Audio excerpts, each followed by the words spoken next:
नमस्कार, Java programming concepts के पहले लेक्चर इंट्रोडक्शन टू जावा में आपका स्वागत है। इस कोर्स में हम जानेंगे जावा के कोर कंसेप्ट्स के बारे में, इसके ऑब्जेक्ट ओरिएंटेड प्रोग्रामिंग अप्रोच के बारे में, कैसे जावा ने इंटरनेट को बदला है, कैसे हम जावा और उसके फ्रेमवर्क्स का यूज करते हैं। ये कोर्स काफी सारे लेक्चर्स में डिवाइडेड रहेगा। हम सबसे पहले बात करेंगे इवोल्यूशन ऑफ प्रोग्रामिंग की। जावा एक कंप्यूटर प्रोग्राम है, लेकिन इससे पहले भी बहुत सारे प्रोग्राम्स बने थे।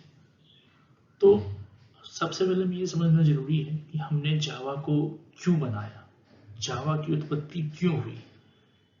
जब हम ये समझ जाएंगे तो हमें जावा के कोर कंसेप्ट्स को समझने में काफी सहूलियत रहेगी, काफी आसानी रहेगी। तो देखिए, कोई भी प्रोग्रामिंग लैंग्वेज समय के साथ इवॉल्व होता चला जाता है। जावा भी कई वर्जन्स में अब अवेलेबल है।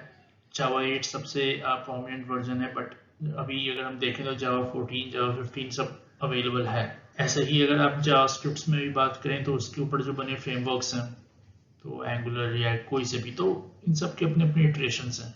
जावास्क्रिप्ट में भी ECMA5, ES6, ES7, इस तरह से अलग अलग वर्जन हैं जो समय के साथ साथ इवॉल्व होते चले गए। तो प्रोग्रामिंग लैंग्वेज इवॉल्व होते हैं। क्यों होते हैं? क्योंकि जो भी कंप्यूटर इन्वायरमेंट है वो अपग्रेड होते चले जाते हैं, उनके यूजेस अपग्रेड होते चले जाते हैं। जब प्रोग्रामिंग लैंग्वेज स्टार्ट हुई तो उस टाइम पे मोबाइल फोन का जमाना नहीं था, इंटरनेट का जमाना नहीं था। बाद में सब चीजें आती गई, तो इन सब चीजों को एकोमोडेट करने के लिए हमने अपने प्रोग्रामिंग लैंग्वेजेस को भी इम्प्रूव करते रहे, ताकि ये सारी चीजों के लिए हम प्रोग्राम लिख सकें, हमारे प्रोग्राम्स इन सारी जगहों पर चल सकें। आगे भी अगर कुछ चीजें आएंगी तो उसको हम सोचकर, उसको ध्यान में रखते हुए अपने प्रोग्रामिंग लैंग्वेज को इवॉल्व कर सकें। इस तरह की फैसिलिटी प्रोग्रामिंग लैंग्वेजेस के आर्किटेक्चर में की गई। तो जो प्रोग्राम्स जावा से पहले प्रेजेंट थे उनमें फोर्ट्रैन, बेसिक, कोबोल एक्सेट्रा तरह के प्रोग्राम थे। लेकिन ये प्रोग्राम्स काफी ज्यादा स्ट्रक्चर्ड नहीं थे, इनमें आपको कॉम्प्रोमाइज करना पड़ता था। अगर कोई प्रोग्राम लिखने में इजी है तो ज्यादा पावरफुल नहीं है, अगर कोई प्रोग्राम पावरफुल है तो वो लिखने में इजी नहीं है, समझने में इजी नहीं है, उसे एज ए प्रोग्रामर इंटरप्रेट करने में इजी नहीं पड़ता था। फिर आई बात सी प्रोग्रामिंग की, जिसने सारा गेम बदल दिया। सी प्रोग्रामिंग ने स्ट्रक्चर्ड प्रोग्रामिंग की तरफ दिशा दी, और सी प्रोग्रामिंग से ही फिर C++ प्रोग्रामिंग की शुरुआत हुई, जो ऑब्जेक्ट ओरिएंटेड अप्रोच पे बेस्ड था। ये जो ऑब्जेक्ट ओरिएंटेड अप्रोच है, ये काफी सारे प्रोग्रामिंग लैंग्वेजेस में देखा जाता है, और ये काफी महत्वपूर्ण है, क्योंकि ये आपको रियल वर्ल्ड से सिमुलेट करने में सहायता करता है। जैसे कि अगर आप एग्जांपल ले लीजिए, अगर आपको एक मोबाइल फोन को अपनी प्रोग्रामिंग लैंग्वेज में इंटरप्रेट करना है तो आप कैसे करेंगे? एक मोबाइल फोन है, ये एक ऑब्जेक्ट है। अब उस ऑब्जेक्ट के बहुत सारे फीचर हो सकते हैं, इसलिए कॉल करना उसका एक फीचर हो गया, उस पर वीडियो देखना एक फीचर हो गया, उस पर गाने सुनना एक अलग फीचर हो गया।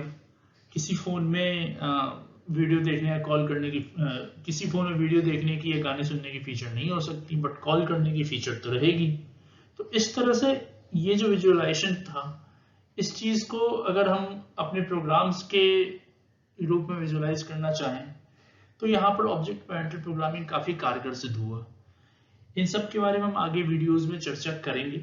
अभी हम सिर्फ इंट्रोडक्शन टू जावा पे ही फोकस करेंगे, जहाँ पे हम जावा कैसे इवॉल्व हुआ इसके बारे में जानेंगे। एक थ्योरेटिकल लेक्चर, आगे के लेक्चर्स में हम लाइव कोड एग्जांपल्स भी करेंगे। तो अब सबसे पहले बात करते हैं कि बर्थ ऑफ जावा, कि इन सारी लैंग्वेजेस के बाद ये जो फोर्ट्रैन थे, बेसिक थे, कोबोल थे, फिर सी आया, फिर C++ आया, इन सारे लैंग्वेज पे वर्क करते करते एक बेसिक नीड क्रिएट हुई कि चीजों को और सिंपलीफाई किया जाए। एक ऐसी प्रोग्रामिंग लैंग्वेज जो ना सिर्फ ऑब्जेक्ट ओरिएंटेड हो, लिखने भी आसान हो, उसे मैनेज करना आसान हो, वो किसी भी प्लेटफॉर्म पर चल सके। ये काफी बड़ा चैलेंज था, क्योंकि जब जावा की उत्पत्ति की बात हो रही थी, जब जावा इंसेप्शन फेज में था, उस वक्त दुनिया धीरे धीरे इंटरनेट की तरफ भी बढ़ रही थी। तो सन 1991 में James Gosling, Patrick Naughton, Chris Warth, Ed Frank और माइक श्रेडन ने जावा लैंग्वेज की इन्वेंशन करी। ये लोग सन माइक्रोसिस्टम्स में काम करते थे। जावा को इन्होंने इंटरनेट के लिए डिजाइन नहीं किया था, जावा प्लेटफॉर्म इंडिपेंडेंट होने के लिए डिजाइन किया गया था, ताकि कोई सा भी प्रोग्राम लिखा जाए वो कहीं पे भी चल सके।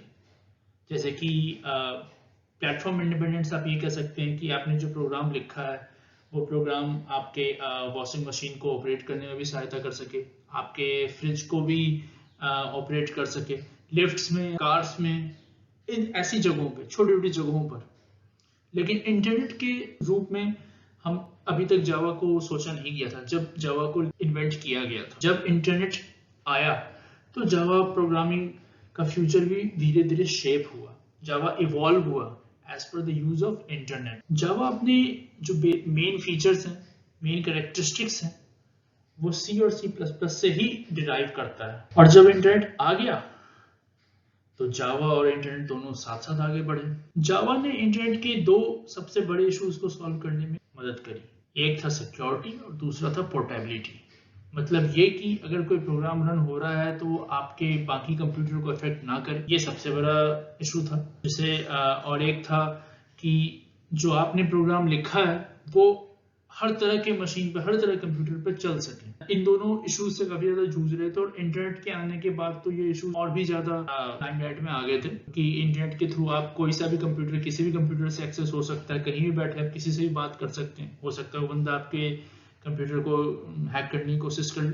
जावा ने इन मेन दो इश्यूज को इंटरनेट के लिए सॉल्व करके, जिसकी वजह से जावा ग्रोथ में एक बूम आया। जावा ने क्लाइंट साइड एप्लीकेशंस के लिए जावा एप्लेट्स एक special kind of Java programmes हो जिनको डिजाइन किया जाता है इंटरनेट पे डेटा ट्रांसफर के लिए। डेटा इनके थ्रू इंटरनेट पर ट्रांसमिट होता है और ये प्रोग्राम जो है सो उन वेब ब्राउजर्स के द्वारा ऑटोमेटिकली एग्जीक्यूट हो जाते हैं जो जावा कंपैटिबल होते हैं। अभी एग्जीक्यूशन की बात करते हैं। जब भी जावा का प्रोग्राम कंपाइल होता है तो वो एक डायरेक्ट एग्जीक्यूटेबल कोड नहीं होता कि वो कंपाइल हुआ और मशीन पे एग्जीक्यूट हो जाएगा।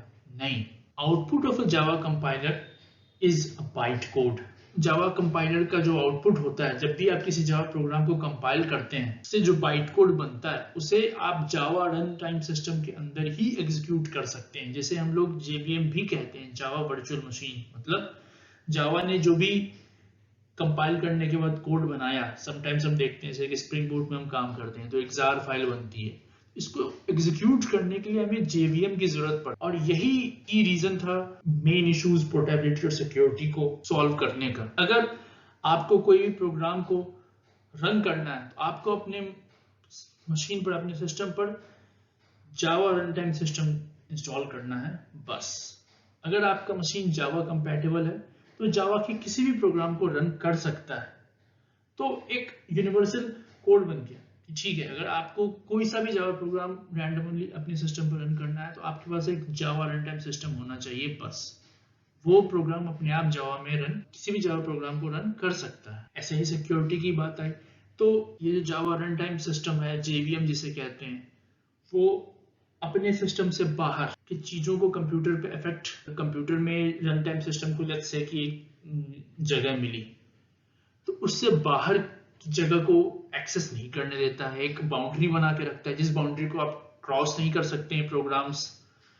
तो आपका सिस्टम भी सिक्योर रहा। आपने अपने सिस्टम पर जावा प्रोग्राम्स को रन करने के लिए एक प्लेटफॉर्म तो दिया, लेकिन वो प्लेटफॉर्म सिक्योर प्लेटफॉर्म है। उस प्लेटफॉर्म से बाहर वो प्रोग्राम्स आपके कंप्यूटर को कोई क्षति नहीं पहुंचा सकते हैं। तो ये एक बहुत बड़ी उपलब्धि थी। इसी प्रकार सर्वलेट्स है।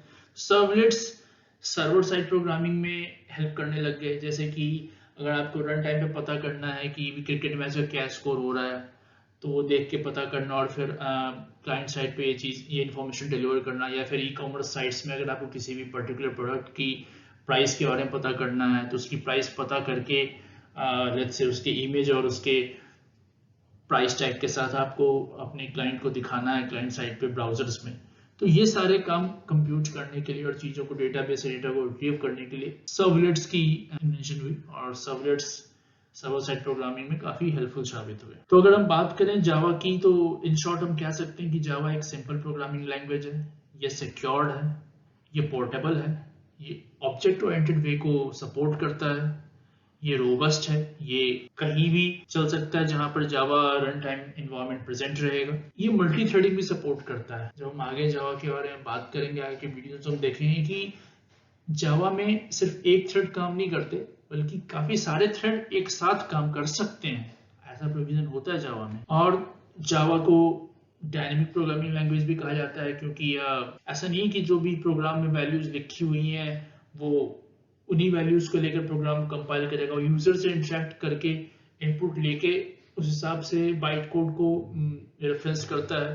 अगर यूजर ने रन टाइम पर कोई वैल्यू एंटर करी है तो जावा उसको भी इंटरप्रेट करके उन वैल्यूज को ऊपर प्रोग्रामिंग लॉजिक्स लगा सकता है और जावा को इजीली डिस्ट्रीब्यूट किया सकता है। अगर एक जार फाइल आपने बना ली है, जावा को कंपाइल करके अपने बाइट कोड का एक डब्बा बना लिया है, तो उसे आप अलग अलग सिस्टम्स को दे सकते हैं, वो सारे इसको इंडिपेंडेंटली रन कर सकते हैं उस प्रोग्राम को। इस तरह से जावा डिस्ट्रीब्यूशन में काफी इजी होता है। आज के वीडियो में इतना ही।